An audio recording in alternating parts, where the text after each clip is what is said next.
Hello everyone, Henry here again, and welcome to another video of screen capture of me editing a photograph. Today I'm going to take you back to Melbourne in a location called Princes Pier in Port Melbourne. This set of photograph was taken approximately 2 months ago when I was down there. In this video you're going to see a short footage that I did behind the scenes, so you can see me actually on location and how I actually took the photograph. You're going to see me work on this particular shot on the left, but in fact later on I actually used a photograph that I took approximately 15 minutes later from the shot. Do bear in mind that the audio that was taken during on location is not the best because the area was so windy, so you can hear quite a bit of static. I do apologize for that in hindsight, but just bear in mind that there is tips that are going to be given that's going to show up on the lower right hand corner of the actual scene. The location shot just goes for about 2 minutes, and then I'm going to come back to this screen capture. In there you're going to see me work a little bit on the image on the left to go through something called the neutral density filter and the gradient filter, and then I'm going to work onto the image on the right where I show you something called lens distortion, and how you can fix that up. And then I'm going to go through how I made the final image by adding contrast using MacFun Luminar and Pro Contrast in Lens Collection. So I hope you enjoyed the very short clip that I have coming up, and I'll see you at the end of that at the other end.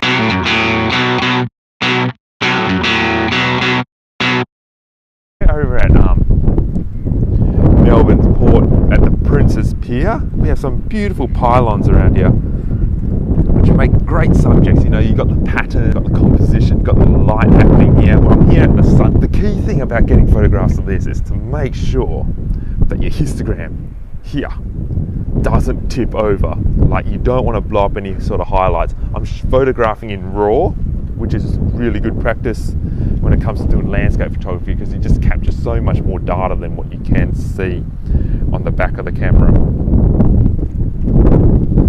Always checking that your focus is always fixed up, using the live view to check composition, and also the horizon. The horizon is a big thing. You want to make sure that is straight, and I think Instagram is important.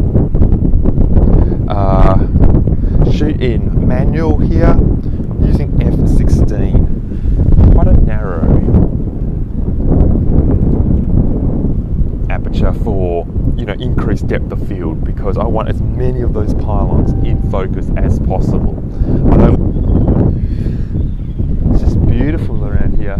It's peaceful, no one around. I'd imagine it can get quite busy when there's lots of people, but I've kind of got central location at the moment. Sunrise not too bad. Got a bit of nice cloud cover happening there. I like that band that's happening over towards the left, but I just think it's happening just outside of frame here.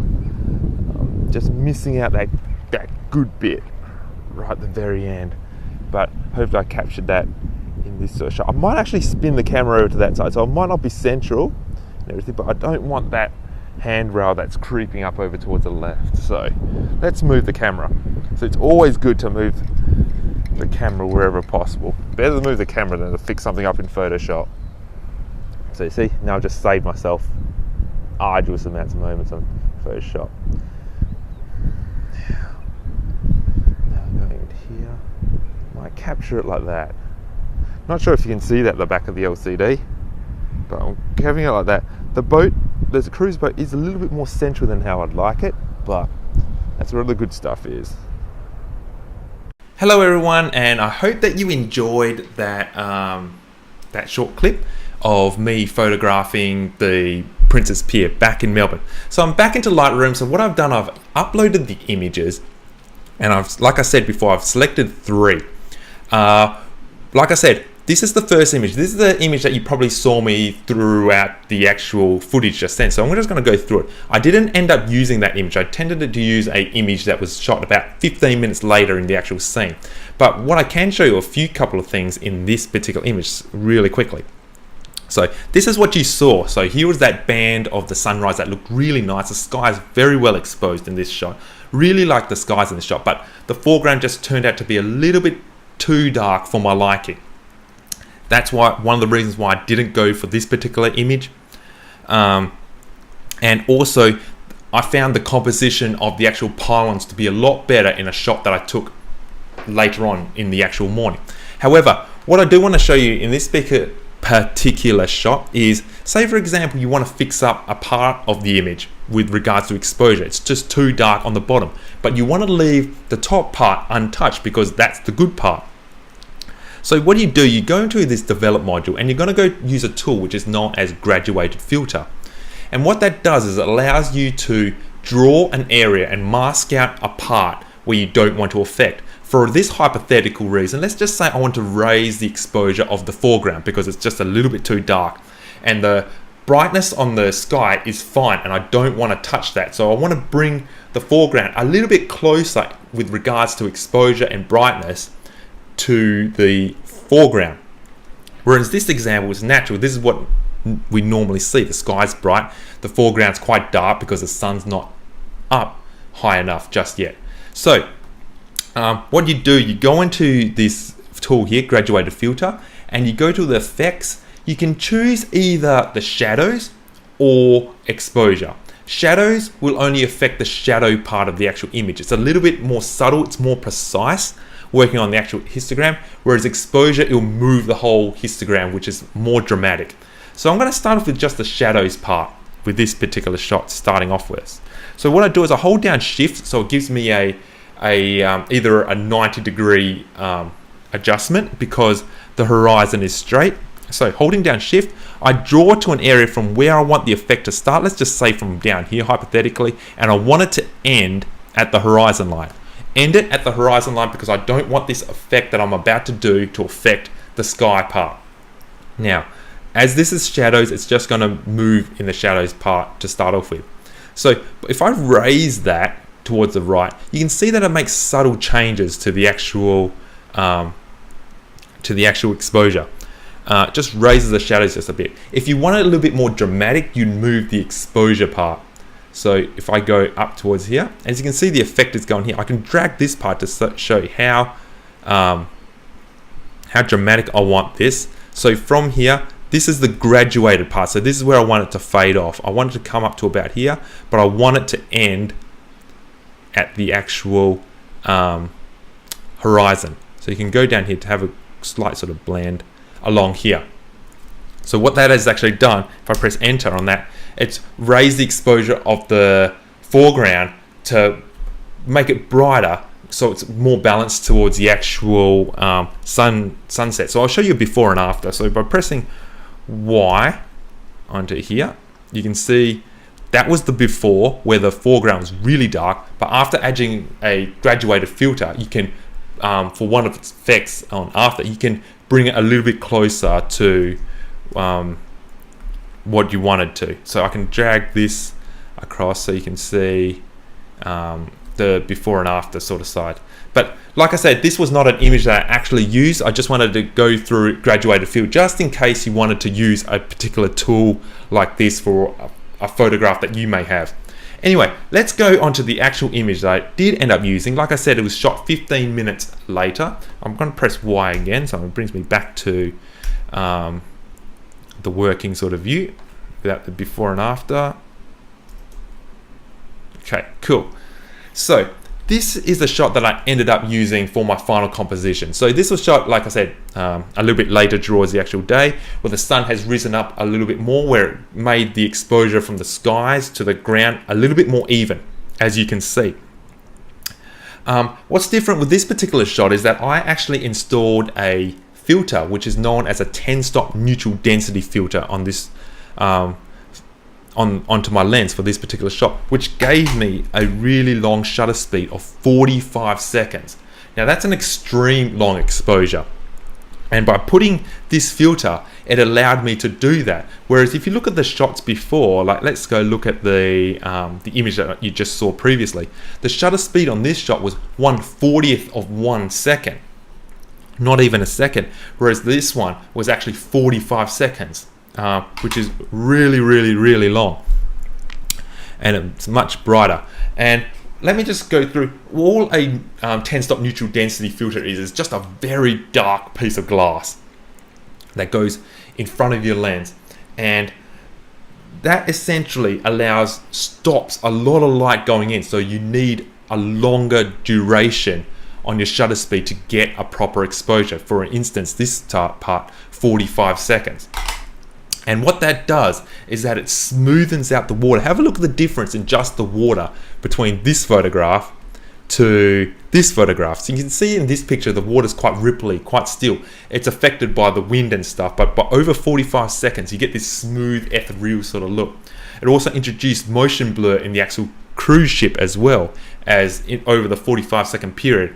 You can see movement that's captured. It also captured the movement of the sky. As you probably heard, that it was quite windy at this point in time, and that captured the clouds moving across, which gives a really nice motion blur sort of effect, which I really like for this particular image. Hence why I went with the neutral density shot that was shot a little bit later in point in time.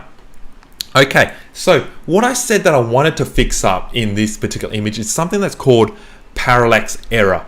And that happens to when verticals become distorted. Verticals such as pylons. This happens to buildings as well, if you're photographing cityscapes and stuff. And it happens, why does it happen? I'll go through it really quickly. At the back of your camera sensor is parallel, straight up and down. So if you pretend this is your camera and you're shooting like this, your sensor's flat up and down like this. Now, as soon and as the light passes through the actual camera, the light comes in and contacts in this sort of form, correct? Now, when you are photographing a scene where anytime when you tilt your camera either down or up, you are changing the perspective of the sensor by going like this or like this. So now it's on an angle. And with that light still going straight, it's actually hitting in a different sort of perspective if you're pointing downwards or if you're pointing upwards. So say, for example, you're shooting something that's really high, like a tall building, you want to capture the whole thing and you're shooting it like this. You're going to tilt your camera up like this, and the light comes in and it hits it on an angle, which causes this parallax error. And what it does to the actual image, it makes your verticals seem like it's going to be falling back on itself. So where is it in this particular image? It generally happens towards the edges of the frame, more dramatic, especially if you're using a wide angle lens, such as this lens, the 16-35 Canon wide angle lens. So let's have a look at the verticals, because I can see it in this particular shot. You may not be able to, but once I show you before and after, you're going to notice a dramatic sort of difference. So this is before it's actually touched. So we have parallax error in this shot right now, believe it or not. So, like I said, your verticals in the middle are going to be fine. So they're going straight up and down. So if you know the scene, the pylons are all straight up and down. They're not slanted, right? But the way that the image was captured, it made it slanted because I had to tilt the camera slightly downwards just to get the horizon to where I want it to be. So I actually had to tilt it on the tripod like this, so it was actually captured like so. So what's happened by that is it distorted the verticals on the edges of the scene. So let's look at the verticals, and the way to fix this and to work on this in Lightroom is that you want to go to a tab which is known as transform down here. And I go to the guided one to fix up. So guided means that I can draw in guides. So, like I said, it happens to the edge. So let's take this pylon on the very far left on the actual scene, for example. Now, I'm going to draw a line from the edge of the pylon. So take this edge here, and I'm going to draw it straight down that Lightroom has given me with a straight line. I'm going to draw it to that edge right there, and I followed the edge of a vertical pylon. As you can see, it's actually tilted that way. So that's that parallax error. Let's go towards the right hand side, and you're going to find that it tilts the opposite direction. So let's go into a pylon to the far right on the scene, go to the edge, and I'm going to say, hey Lightroom, this is supposed to be up and down, but there's a bit of a parallax error happening here. So you can see that's tilted that way. And when you put those two lines together, Lightroom uses its algorithm. It's quite smart, does its magic, and it turns that part of the image and it brings it from that and it skews it back straight up and down, because I told it that this is supposed to be vertical. And as you can see, it's fixed up those vertical lines. Now my parallels or my verticals are actually truly vertical. So let's go through a before and after from that. So this is after, and this is what you were seeing before. So this is where the parallax error is evident, and this is when it's taken out. So all my pylons, instead of being slanting off to the side, and as it goes from the angles, it goes from the side like this, and it comes towards the middle, it fixes up, and as you look towards the other end, so you have that error. So what that has done is fixed it up from here. You're going to notice these white areas, and these are the areas that Lightroom has compensated by going in that way, and you have to crop them out by going to this constrained crop. So bearing that in mind, so I've lost bits of that white area on the actual image. So bearing that in mind, when you're actually knowing that you're tilting your camera, do note that you are compensate for that when you're actually on scene. So do that by either shooting a little bit wider than what you normally would want, or taking a step back with your camera, so it allows for that cropping space. So you don't want to put anything important on the very edges, like a person, or just for hypothetical reason, because you're going to lose them. So that's the parallax error fixed up. And basically from here, I didn't do much to the actual image after that, because it's quite a clean sort of photograph. I usually work on exposures and stuff, but for this particular shot, it's actually exposed quite well. Get it right on camera. It saves a lot of time in Lightroom stuff. So this photograph is ready to go towards, I'm happy for it to go into Photoshop and work on from where it is. So let's go to edit, and I load it up into Photoshop. So it's going to transfer this into the Photoshop program. So let's go into Photoshop here. It takes a little bit longer than usual to load up because I'm recording this screen capture on Camtasia. But anyway, it's here now. So what I'm going to do is just increase contrast. I just feel that this image just needs a little bit more contrast, a little bit more punch. So the way that I'm going to do that, and I'm going to draw a little bit of attention towards the center as well.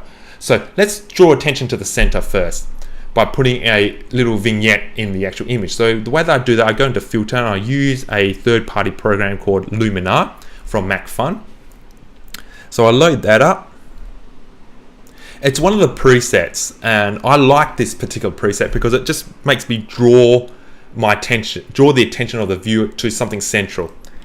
Coming into here, it is from memory, it's going to my presets here. Let's go to street. I'm pretty sure it's on street. Yeah, there it is. Center of attention. So I'm just going to click on this preset. I generally don't use a lot of presets, but the presets on Luminar is actually quite good. So here it is, taking an effect there. So that's what it's done there. I might tone it back just a touch from there. It's pretty good. 60. Nah, give it a bit more kick. About there. That looks pretty cool there. So what it's done is create a vignette around the image. It's darkened around the edges on there. Maybe a little bit too much. I want to bring a bit more detail. So this is all aesthetic. You do it to how you feel that you like. And I'm quite happy with that. So I'm going to exit out of Luminar from there. Just give me one preset, which is fine. The next part is that I'm going to use another third-party application, which is known as Lens Correction. And I use Pro Contrast and Tonal Contrast. So that's done into this particular shot. Let Luminar process it on the computer before, and the after will happen. There it goes, after. Cool. So let's put up Pro Contrast. So that's another filter. Download it, Lens Correction. Really good. It's become free now, which is an absolute bargain. This time last year, it used to cost $188.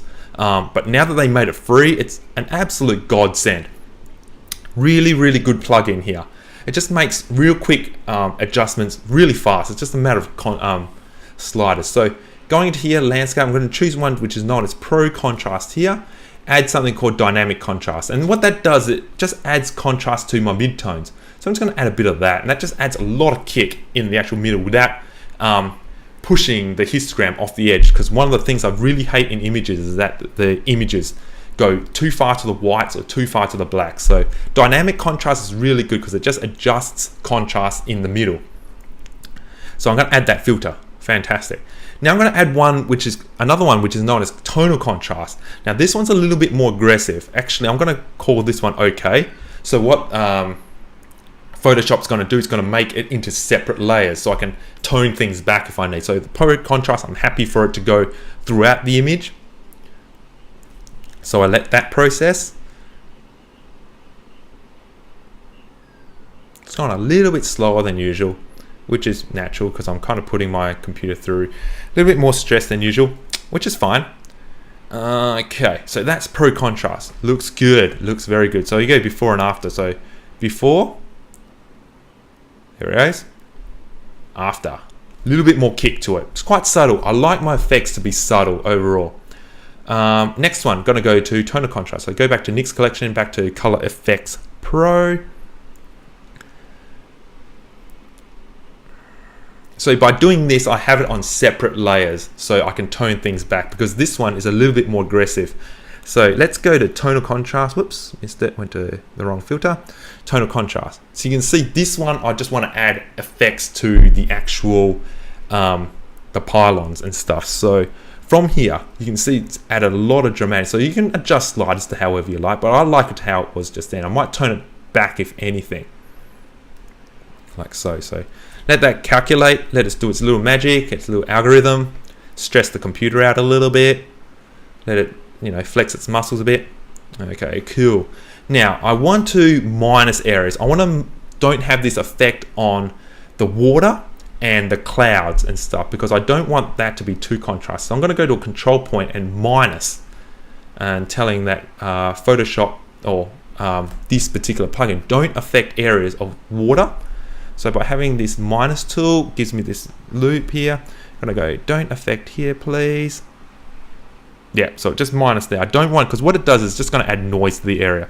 I just want to try and get it to the pylons the best of my ability.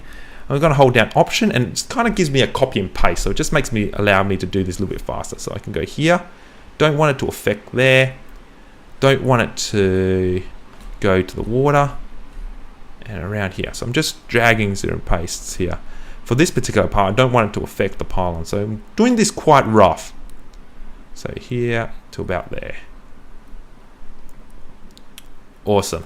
And I don't want it to affect the skies as well. So get another one, Option, that one, drag it to the sky. Let's give it to the sky. Anywhere on the clouds. I don't want it. Now it is a subtle sort of, oh, I wouldn't say subtle, subtle's a little bit undercutting it. It's a little bit of a dramatic sort of effect, so I just don't want it affecting on the actual clouds and skies area. So I'm making sure that that's covered. I can see the mask if I want by just clicking on these parts around here. So wherever it's white is the effect, wherever it's black is where it's taken in. I can probably do select all if I want. So selecting all. So majority of the pylons is affected. Parts that I don't want to affect is the water. I've missed one down here. I can probably drag another one here if I want. So drag and pull one there. I can drag and pull one there. So this is the water area. I just want it affecting the pylons just as a guide wherever I can. Here to the edge. Let's go one to here. I'm doing this quite quickly. Naturally, I'd take a little bit more time, but this is just the purpose of demonstrations anyway. So I want the skies untouched. So keep that black. Pylons, get it white. So what you see kind of gray and white is where the effect is going to take place. Where it's going to be black is where the effect doesn't take place. So I'm happy with that. So it's majority of the effect is going to happen on the pylons and also on this cruise ship here and a bit on the edge over along here, which is fine. So I'm going to go okay with that. So here's my tone of contrast here. And if I want to tone it back a bit, since I made it on a separate layer, I can reduce the opacity. So let's just see how it looks after when it's done its processing. So we just want the effect to be done there. So I'm coming pretty close to my 20-minute sort of limit. I don't want my videos to go any further than that because, you know, I don't want to take up too much of people's time. But if you did make it to this end, I hope that, you know, thank you, and which is pretty cool. So that's total contrast added. So you can see that it didn't affect so much of the actual water and the skies. It's just added kick to the pylons. Let me see if I can turn that before and after that. So this is before tonal contrast. Give it a second. To there, that make effect. And effect. It's actually quite subtle. Yeah, it's quite subtle. But which is good because I've just made a good image just a little bit better onto that sense. So basically, that's pretty close to the final image from there. So I fixed up the parallax error in Lightroom. I've added contrast, added more kick to the actual image from Photoshop. Let me see if I can just pull up a history, the history tab here. The last thing that I'll do, go to window, go to history, so I can show you before and after, before it came onto Photoshop. So here it is at the very start. It looks a bit great, like it still looks fantastic. But then coming towards the end, added more contrast to it. So that's basically the end of this tutorial and end of this video. I hope that you found it useful. Just an actual method of increasing contrast and kick to the actual image. Showed you how to fix up parallax error in Lightroom by fixing up the verticals. Also, you've seen a demonstration of what a 10-stop neutral density filter can do to your image. And there was a whole bunch of tips that was given during the actual behind the scenes sort of shot. So within this 25 sort of minute video, there's quite a bit of content on here. So if you made it to this far, I do thank you. It is quite a bit of your time, I do understand, and you do notice I am talking a bit quick because I know that your time is very valuable. But if you made it to this far, I really do thank you. And if you haven't already, please subscribe to this channel. So just encourages me to more intrinsically to make more videos, because I know that it's adding value to at least one person out there. If at least one person subscribes just by making this video, makes it worth it. If 2 or 3, I'm very grateful. Send me any comments if you have any questions regarding anything that I did today. If you want me to talk about something else more in depth, or if you feel that I missed something, put that in the comments, and that just encourages me to make another video. Share it to someone who you feel that that you think that could benefit from this sort of tutorial, and follow my website, which will eventually be put through as www.photographyhotspot.com. My Facebook page as well, which is still called Henry's Camera Group at the moment. It's for Brisbane, but anyone can really join into there. That's where I want to eventually do workshops, where I can actually take people out on location and they can get pictures like this in similar sort of beautiful locations. So without further ado, that ends this tutorial and this video. Thank you for staying up to this far, and I hope to see you again next time. Till then, take care and enjoy the rest of your day.